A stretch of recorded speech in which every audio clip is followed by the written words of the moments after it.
Hi, ఎట్లేరు మంచిగా? అందరికీ ముందుగల గురు పౌర్ణమి శుభాకాంక్షలు. మా ఇంట్లో గురు పౌర్ణమి పూజ మొదలైపోయింది. ముందుగల గురు పౌర్ణమి నైవేద్యం చేసుకోవడానికి వెళ్దాం రండి. ముందుగా మనం బొబ్బట్టు చేసుకుందాం రండి.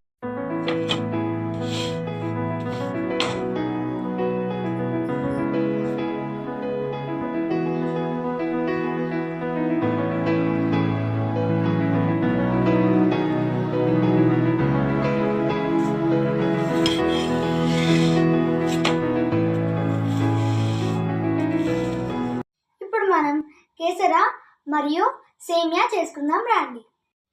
ఇప్పుడు మన కేసర సేమియా రెండు అయిపోయినాయి. ఇప్పుడు దేవునికి నైవేద్యం పెడదాం రండి.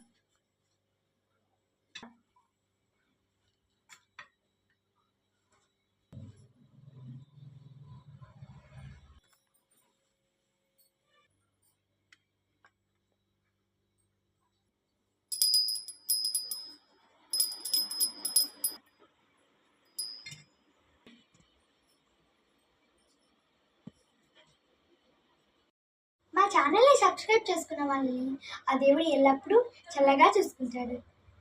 మర్చిపోయాను, లైక్, షేర్ అండ్ సబ్స్క్రైబ్.